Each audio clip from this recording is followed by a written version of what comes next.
We do a deep bedding method here for our sheep. They come in every single night, mostly because of the coyotes and stuff as far as predators that we have around here. It allows us to sleep at night, not worrying about them. And I know that we could do other things like get a livestock guardian dog, but I think you have to look at it from the perspective of what works for you on your homestead. And for us, one of the things we're trying to do is make sure that things make financial sense as well. And right now, where we only have 5 sheep, it just doesn't really make sense to pay for the expense of the dog itself, because they're very expensive to purchase, and also the upkeep and food and so forth. Over time, we'd like for our sheep to start by paying for themselves by selling males and females for breeding, as well as we'll be keeping them for ourselves for meat. But we'll start them to pay for themselves first, and then decide down the road if we have enough to make sense for a livestock guardian dog. At this point, it doesn't. So we bring them in every single night, which means they go on to deep bedding, and we have to clean this out every couple times a year. We usually do it early in the spring, after the winter, and then before the winter sets in, after the summer. Now, there is a big benefit to it, is this doesn't go to waste. We basically concentrated all their pee and manure into one area, and we can bring it down and we can compost it, and then it can go on to the gardens. And we'll show you kind of where our compost piles are now that we've moved them. And yes, ideally, this would have been set up so that we could have used the tractor to do it. But this building isn't designed for that. It's not designed to be able to get a big tractor or a little tractor into. You know, it was kind of built before the days of tractors. So it's all done by hand, which helps us, keeps us fit. And what we'll do is, or Kim and I, is we'll just basically do, you know, an hour here today and another hour another day, and we'll just keep doing it until it's all taken out. We find the beginning of it like this is probably the hardest. You know, once you start getting a section dug out, it makes it a lot easier. You can get bigger chunks out instead of kind of chipping away. We also found that these old hay forks you can pick up at an antique store. A lot of people will hang them on their walls to look good. They're fantastic for this type of tool, for digging hay out, because it allows the tines to just go right in, and then you can just take out kind of like a flake at a time.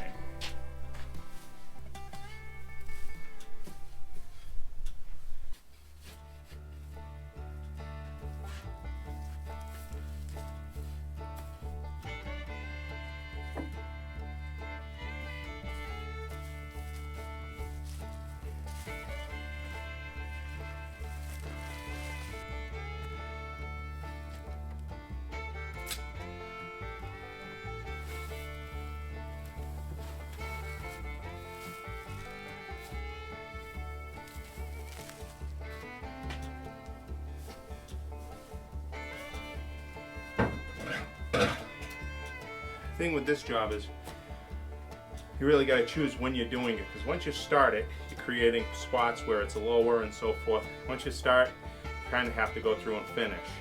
It'll take probably about a week to get all of this out for me, because I won't do it all like long days. After a little while, I'll stop so my body doesn't get too beat up. When I was in my 20s, I probably would have spent the whole day just trying to get it all done in one day. I think with age, your body's not able to do as much, but I also think you get a little smarter too, and don't beat it up so bad. So day one is complete of shoveling this out. We basically got this little area here done. There's a section over towards the wall that's not finished yet, and obviously the rest of this as well. One of the things we do is underneath everything is we put a layer of wood chips. So once you get down to that, you know you're in the right spot, and eventually that will be, worms and everything will come up and break all that down as well. But we've got a good start on it.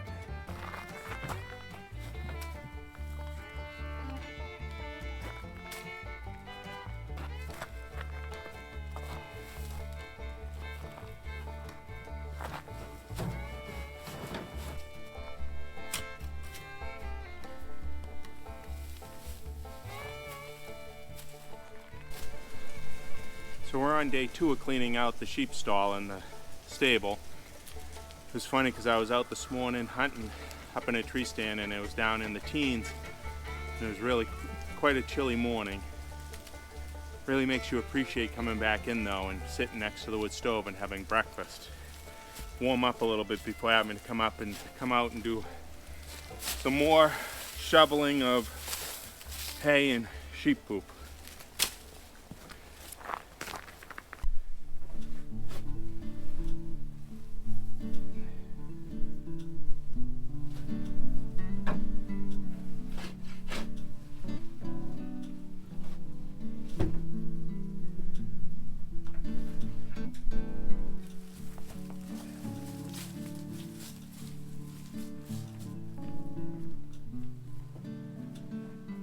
Time to work up a sweat on the 5th wheelbarrow road.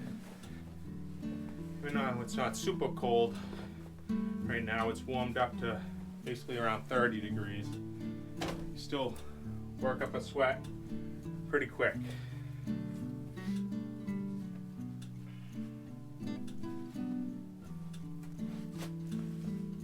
You can really see the compacted manure, hay, and urine in this. As it's coming out, we'll make, like I said, that windrow, and it will compost down.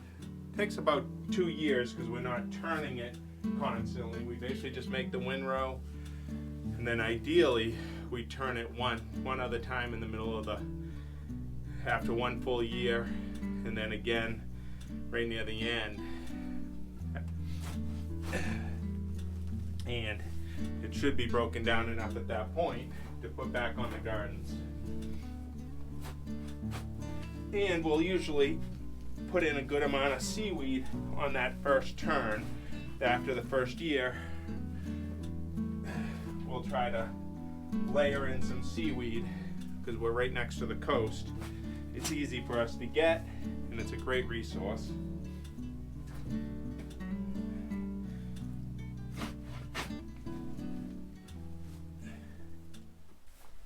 So I'm all done cleaning out the sheep stall for the winter. What we do is once we get down to the dirt level, like we said before, you're basically putting down a small layer of wood chips, and we put down some lime to help with the urine smell.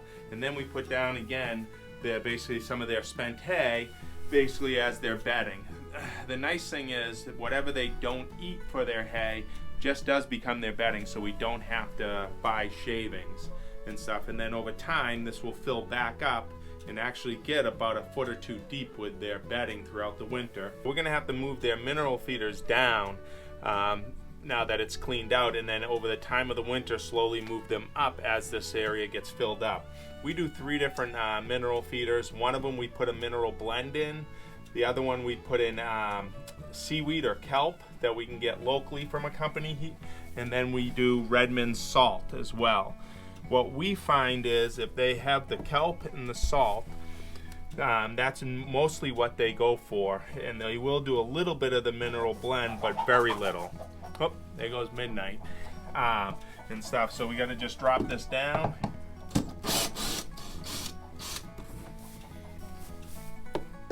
The other thing we're going to be having to do as well at this point is switch out their bucket, their water bucket, because it's starting to freeze. So we're gonna have to put in their electric bucket, which we'll be doing right over here, keep their water from freezing, keeps it warm. So, as you can see, their water's frozen, even though we can break it pretty easily in here. It just does make it a little bit nicer not to have to worry about it, especially as the winter goes on. It gets colder and colder. Then we'll just plug that in out there and we'll be ready to go. One of the things I do want to show you is, we can come do that right now, is basically everything we cleaned out of this stall, which we put into a windrow like we showed, and that will eventually become compost.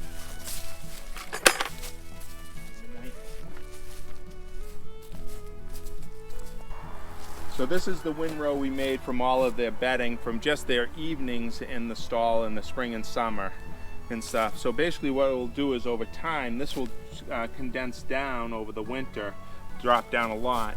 This is all the stuff we took out last spring from their bedding from all winter.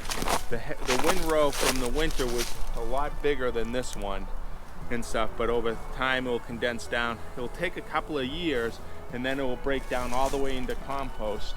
And we have a small pile of the compost here that we have left, and there's another pile over near the garden as well.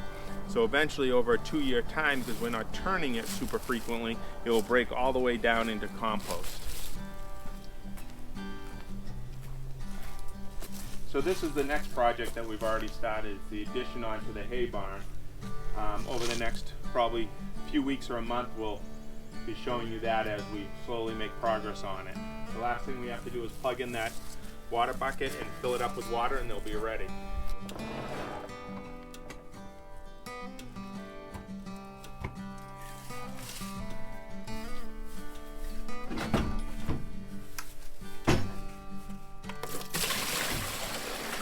Today we're going to cover our spinach with some leaf mulch. Last year we used this technique. I think we used straw and covered our spinach, and it ended up overwintering here in Maine, which meant it was just the first crop to come up in the spring, and we had a pretty abundant crop of spinach. So we're hoping for the same results. We never got a fall harvest from the spinach because we planted it too late, but that really doesn't matter to us. Really our intention was to get the first crop right out of these beds. And I think we're going to go ahead and try to cover the kale as well and just see what happens. Doesn't hurt. And if you remember, we put down the wool to try to keep the slugs away. I think the verdict's still out on that. I'm not sure it actually did anything. But the seedlings are still here, so maybe it deterred some. And then in the spring, we'll just pull off the leaves so they can get some sun when the days start to warm up.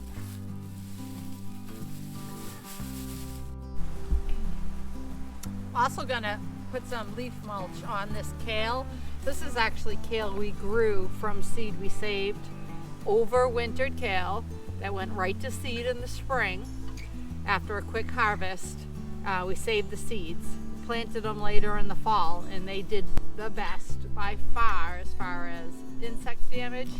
They look really good, but I'm gonna cover them and see if we can get a spring harvest out of these as well.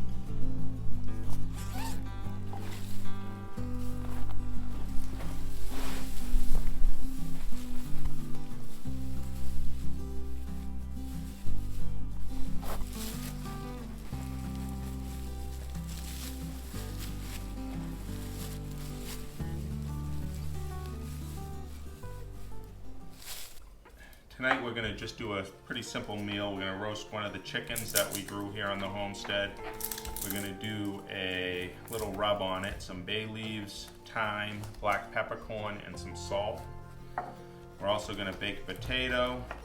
I like potatoes. Kim's going to not have a baked potato tonight because we're going to do a winter salad as well, which is basically spinach, some roasted winter squash, red onion, and bacon. And Parmesan cheese on the salad.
Pretty much the only thing we didn't grow in this meal is the spinach, and that is from a local farmer that we get it from.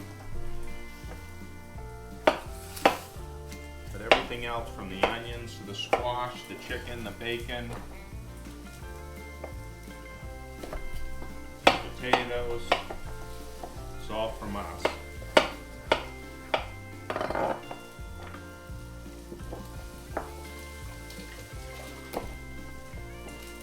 And we just covered our spinach that we had planted earlier in the fall, hoping that we'll be able to get a spring harvest from it.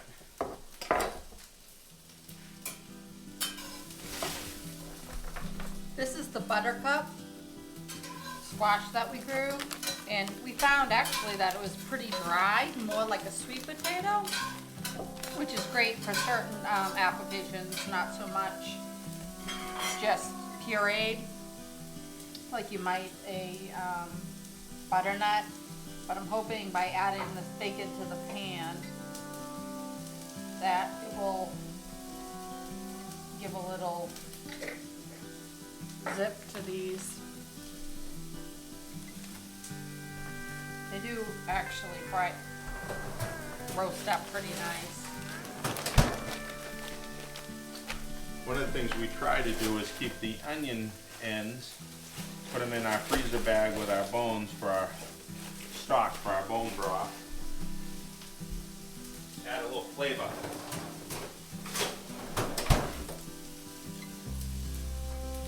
Well, this is lean bacon. Do you think I should add some lard to the You can, it's right squash here. too? I'm wondering. I won't add salt though. No. This is the bacon. Remind me to mix it in a few minutes. Yep.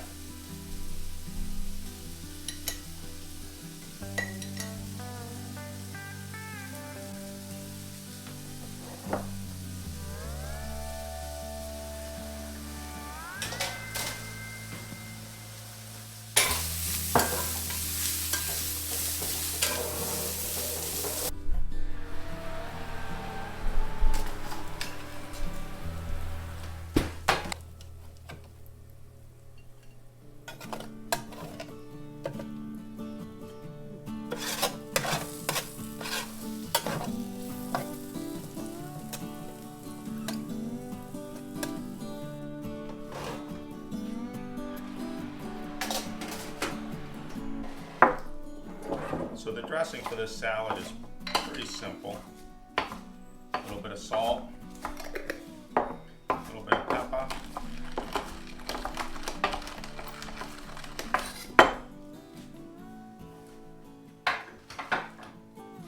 some maple syrup,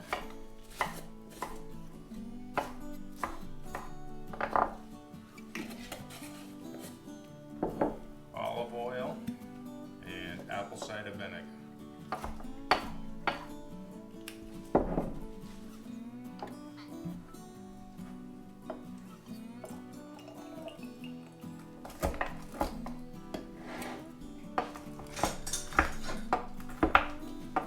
This apple cider vinegar definitely has scobies in it, so.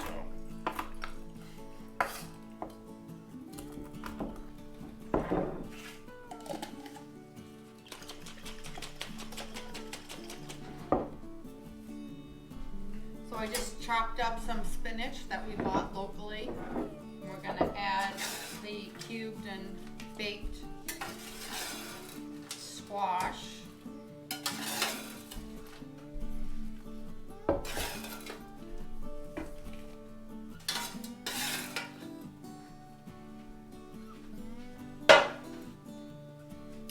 The sauteed onions.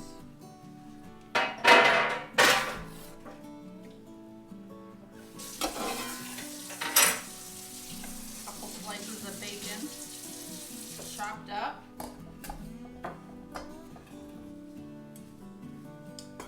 And then a sprinkle of Parmesan cheese.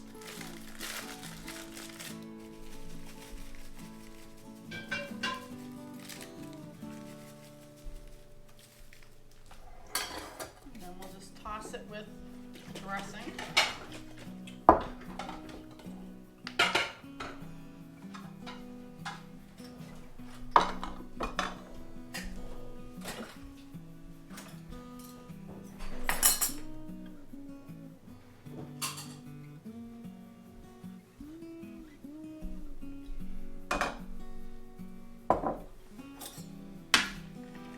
How's the chicken?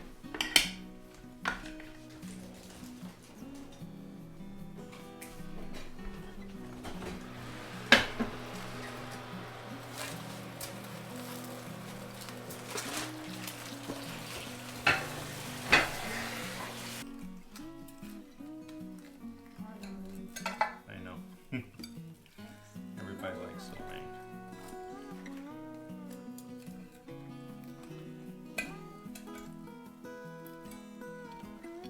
Little spillage.